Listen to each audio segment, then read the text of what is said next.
ഇടുക്കിയിൽ രോഗിയെ ആശുപത്രിയിൽ എത്തിക്കാൻ കമ്പിൽ കെട്ടി ചുമന്നത് 6 കിലോമീറ്റർ.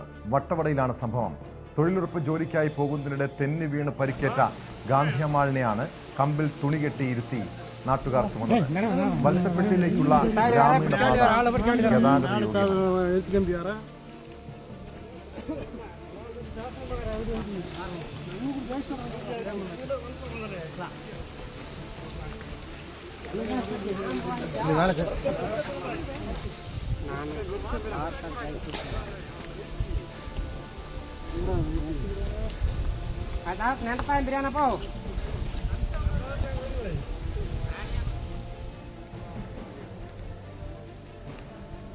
പ്രിൻസ് ജെയിംസ് ചേരുന്നു വിവരങ്ങളുമായി.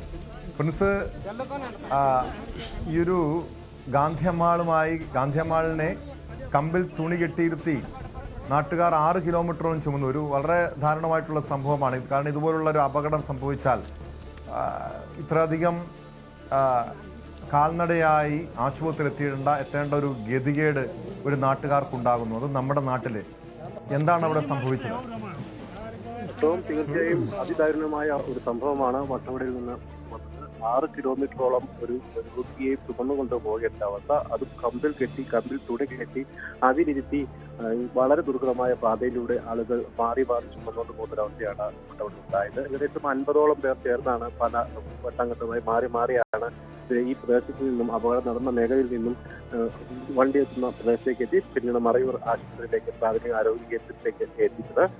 വട്ടവടയിലെ വത്സപ്പെട്ടി എന്ന പ്രദേശത്ത് നിന്നുമാണ് അപകടത്തിൽപ്പെട്ട ഗാന്ധിയമ്മാളിനെ ഈ ആശുപത്രിയിലേക്ക് കൊണ്ടുപോകേണ്ട ഒരു സാഹചര്യം ഉണ്ടായത്. തൊഴിലുറപ്പ് ജോലിക്കായി പോകുന്നതിനിടെ തെറ്റി വീണ് ഇവർക്ക് പരിക്കേൽക്കുകയായിരുന്നു. ഇവരുടെ കാലിന് ഒടിവുണ്ടാവുകയും ഒപ്പം ദേഹത്ത് പരിക്കേൽക്കുകയും ചെയ്തു. ഇതോടെ ഇവർക്ക് നടക്കാൻ പറ്റാത്തൊരു സാഹചര്യം ഉണ്ടായി. ഇവിടുന്ന് കൊണ്ടുപോകാൻ മുന്നോട്ട് പോകുക എന്നുള്ളതല്ലാതെ മറ്റൊരു മാർഗമില്ലാതായതോടെയാണ് നാട്ടുകാർ ചേർന്ന് ഇങ്ങനെയൊരു പോംവഴി ഉണ്ടാക്കുകയും കമ്പിൽ കെട്ടി തുണി കെട്ടി ഒരു പച്ചര പോലെ കുടികെട്ടിയാക്കുകയും അതിലേക്ക് ഇവരെ ഇരുത്തുകയും ചെയ്ത് പിന്നീട് കൊണ്ടുപോവുകയും ചെയ്തത്. എന്തായാലും ഇതൊരു ഗോത്ര സമൂഹം താമസിക്കുന്ന ഒരു മേഖലയാണ്. വളരെ ഒറ്റപ്പെട്ട ഒരു പ്രദേശമാണ്. വട്ടവടയിൽ നിന്ന് തന്നെ ഇടുക്കിയിലെ കേരളത്തിലെ ഏറ്റവും ഒറ്റപ്പെട്ട ഒരു മേഖലയാണ്. ആ പ്രദേശത്ത് തന്നെ വനമേഖലയോടൊക്കെ ചേർന്ന് കിടക്കുന്ന ഒറ്റപ്പെട്ട ഒരു പ്രദേശമാണ് ഈ വത്സപ്പെട്ടി എന്ന് പറയുന്ന ആദിവാസി മേഖല. ഇവിടേക്കുണ്ടായിരുന്ന ഏക മാർഗം ഗതാഗത മാർഗം 2019 പെരുമഴക്കാലത്ത് ഗതാഗത യോഗ്യമല്ലാതായി മാറി. ഇതോടെയാണ് പൂർണ്ണമായും ഇവിടേക്കുള്ള ഗതാഗതം തടസ്സപ്പെട്ടത്. നിലവിൽ നമുക്ക് ദൃശ്യങ്ങളിലൊക്കെ തന്നെ കാണാം വളരെ മോശമായ സാഹചര്യമുള്ള പാതയിലൂടെയാണ് അവർ നടന്നു പോകുന്നത് തന്നെ. അതുവഴി നടന്നു പോകാൻ പോലും പറ്റാത്തൊരു സാഹചര്യമാണ്. അതുകൊണ്ട് തന്നെ വാഹന ഗതാഗതം എന്നത് ഈ മേഖലയിലുള്ളവർക്ക് താമസിക്കുന്നവർക്ക് ഇപ്പോൾ പ്രായോഗികമല്ല. അതുകൊണ്ട് വളരെ ബുദ്ധിമുട്ടിയാണ് ഇവർ മുൻപോട്ട് നീങ്ങുന്നത്. ഈ മൺപാതകളാണ് ഈ മേഖലയിലുള്ള ഗോത്ര സമൂഹങ്ങൾ താമസിക്കുന്ന ഒറ്റപ്പെട്ട മേഖലകൾ നിരവധിയുണ്ട് ഇടുക്കിയിൽ. പ്രത്യേകിച്ചും നമുക്കറിയാം ഇടമലക്കുടി പോലെയുള്ള പ്രദേശങ്ങൾ ഗോത്ര സമൂഹത്തിന് വേണ്ടി പഞ്ചായത്ത് രൂപീകരിച്ചെങ്കിൽ പോലും ഇതുവരെയും ഇടമലക്കുടിയിലേക്ക് പ്രധാന കുടിയിലേക്ക് ഒരു റോഡ് മാർഗം പൂർണ്ണമായും എത്താൻ ഇതുവരെ സാധിച്ചില്ല. അതേ സാഹചര്യമാണ് മറയൂരിലെയും വട്ടവടയിലെയും ഒറ്റപ്പെട്ട ആദിവാസി മേഖലകളിലേക്കുള്ള ആളുകളും അനുഭവപ്പെടുന്നത്. ഇവർക്ക് പ്രധാന മേഖലകളിലേക്ക് പ്രത്യേകിച്ച് വട്ടവടയിലും മറയൂരിലും കാസർഗോഡ് ഒക്കെ എത്താൻ കിലോമീറ്റർ സഞ്ചരിക്കേണ്ട ഒരു സാഹചര്യമുണ്ട്. പ്രധാനമായും മൺപാതകൾ മാത്രമായിരിക്കും ഇവർ ആശ്രയിക്കുന്നത്. ഈ പാതകൾ പോലും കാലങ്ങളായി ഗതാഗത യോഗ്യമല്ലാതെ പ്രത്യേകിച്ച് മഴക്കാലമൊക്കെ ആകുന്നതായി പൂർണ്ണമായും തകർന്നു കിടക്കുന്ന ഗതാഗത യോഗ്യമല്ലാത്ത ഒരു സമസ്യയാണുള്ളത്. കോൺക്രീറ്റ് പാതകളും കല്ലുകളും പതിപ്പിച്ച പാതകളും പോലും ഇല്ലാത്ത മേഖല. പ്രിൻസ്, ഇവിടെ ആരാണ് ഇടപെടേണ്ടത്? കാരണം കഴിഞ്ഞ ഈ പ്രളയത്തിന് ശേഷം, അതായത് കഴിഞ്ഞ 5-6 വർഷമായി ഈ ദുരിതം ഒരു ജനത അനുഭവിക്കുകയാണ്. നമുക്കവിടെ കാണാൻ കഴിയും, ആ ദൃശ്യങ്ങളിൽ തന്നെ വളരെ വ്യക്തമാണ്. ആ രോഗിയുമായി ചുമന്നു വരുന്നത്, അതിന് തൊട്ടു പിന്നാലെ വലിയൊരു ജനാവലി തന്നെയുണ്ട്. ഒരുപക്ഷെ ഒരു പ്രതിഷേധം പോലെ തന്നെ നമുക്ക് തോന്നാം. ആളുകൾ ആ രീതിയിലാണ് ആ സ്ഥലത്തെ ഈ രോഗിയുമായി ആശുപത്രിയിലേക്ക് പോകുന്നത്.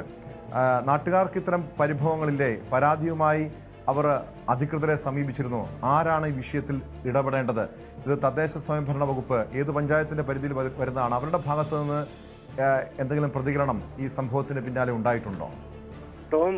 നിലവിൽ വട്ടവട പഞ്ചായത്തിൽ ഉൾപ്പെടുന്ന പ്രദേശമാണ് നമുക്ക് അറിയാൻ കഴിയുന്നത്. എങ്കിൽ പോലും ഇത് പഞ്ചായത്തിന്റെ മാത്രമല്ല പ്രത്യേകിച്ചും പട്ടികജാതി വകുപ്പ് അടക്കം വിവിധ വകുപ്പുകളുടെ ഒരു സംയോജിതമായ പ്രവർത്തനം ഈ ആദിവാസി കുടികളിലേക്ക് ഉണ്ടാവേണ്ടതുണ്ട്. പ്രത്യേകിച്ചും ഇടമലക്കുടിയിലും വട്ടവടയിലും ഒക്കെ ഒറ്റപ്പെട്ട നിരവധി കുടികൾ ഇത്തരത്തിലുണ്ട്. അതിന്റെ ഒരു സാഹചര്യമാണ് നിലവിൽ വന്നിരിക്കുന്നത്. ഒപ്പം ഈ ഒരു ഗതാഗത മാർഗം ഇല്ലാതായതാൽ തന്നെ പിന്നീട് ഇവ പുനഃസ്ഥാപിക്കുന്ന നടപടികൾ പലപ്പോഴും ഉണ്ടാവുന്നില്ല. കാലങ്ങളോളം ഇത് തടസ്സപ്പെടുന്ന ഒരു സാഹചര്യം ഉണ്ടാകുന്നത്. ഇത് തന്നെയാണ് ഇപ്പോൾ ഈ വത്സപ്പെട്ടിയിലും ഉണ്ടായിരിക്കുന്നത്. 2019 പെരുമഴക്കാലത്ത് ഈ പാത ഉണ്ടായിരുന്ന പാത വളരെ വലിയ പാതയായിരുന്നില്ല, മൺപാതയെങ്കിലും ഉണ്ടായിരുന്നു. അത് തകർക്കപ്പെടുകയും തകർന്നു പോവുകയും എന്നാൽ പിന്നീട് അത് പ്രസ്താവിക്കുന്നതിലേക്ക് കോൺക്രീറ്റിംഗ് അടക്കമുള്ള നടപടിയെങ്കിലും സ്വീകരിച്ച റോഡ് ഗതാഗത വകുപ്പിന് വിവിധ വകുപ്പുകൾ തയ്യാറായിട്ടില്ല എന്നുള്ളത് തന്നെയാണ് വസ്തുത. അതായത് അത്തരത്തിൽ നിരവധി ഒറ്റപ്പെട്ട ആദിവാസി ഊരുകൾ ജില്ലയിലുണ്ട്. മൂന്നാറിലുണ്ട്, മറയൂരിലുണ്ട്, വട്ടവടയിലുണ്ട്, മാങ്കുളം പഞ്ചായത്തിലുണ്ട്. അങ്ങനെ ഒറ്റപ്പെട്ട മേഖല കിടക്കുന്ന നിരവധി ആളുകളുണ്ട്. ഇടമലക്കുടി പോലുള്ള വളരെ ഒറ്റപ്പെട്ട് കിടക്കുന്ന സമൂഹമുണ്ട്. അവർക്കൊന്നും കൃത്യമായ ഒരു ഗതാഗത മാർഗം പോലും ഇല്ലാത്തൊരവസ്ഥയാണ്. പ്രത്യേകിച്ചും ഈ 6 കിലോമീറ്റർ ചുമന്ന് ഇവർ രോഗിയുമായി എത്തി അവിടുന്ന് കയറ്റി മറയൂരിലെത്തിയെങ്കിലും പ്രാഥമിക ആരോഗ്യ ചികിത്സ മാത്രമാണ് പ്രാഥമിക കേന്ദ്രം മാത്രമാണ് ഇവിടെ ഉള്ളത്. പിന്നീട് കിലോമീറ്ററുകൾ വീണ്ടും പോകേണ്ട ഒരു സാഹചര്യം കൂടിയുണ്ട്. അതായത് മികച്ച ചികിത്സ ലഭിക്കണമെങ്കിൽ, അതായത് വലിയൊരു അപകടമാണ് ഇത്തരത്തിൽ സംഭവിക്കുന്നതെങ്കിൽ വീണ്ടും മികച്ച ചികിത്സ ലഭിക്കണമെങ്കിൽ 100 കിലോമീറ്റർ ഒക്കെ അകലേക്ക് വീണ്ടും ഇവർ പോകേണ്ട ആവശ്യമുണ്ട്. അപ്പോഴാണ് ഈ 6 കിലോമീറ്ററോളം ചുമന്നുകൊണ്ട് വരേണ്ട ഒരു അവസ്ഥ ഉണ്ടാകുന്നത്. വളരെ ദയനീയമായ ഒരു സാഹചര്യമാണ് ആളുകളൊക്കെ താമസിക്കുന്നത്, പ്രത്യേകിച്ചും ഗോത്ര സമൂഹം താമസിക്കുന്ന പ്രദേശങ്ങൾ കൃത്യമായ ഒരു ഇടപെടൽ ദയനീയമായ ഒരു സാഹചര്യമാണ് ഇടുക്കിയിൽ ഉണ്ടായത്. രോഗിയുമായി ആശുപത്രിയിലേക്ക് പോകാൻ 6 കിലോമീറ്ററോളം കാൽനടയായി പോകേണ്ടി വന്ന നാട്ടുകാരുടെ ദുരിത അവസ്ഥയെക്കുറിച്ചാണ് പ്രിൻസ് ജെയിംസ് ഇപ്പോൾ റിപ്പോർട്ട് ചെയ്തത്.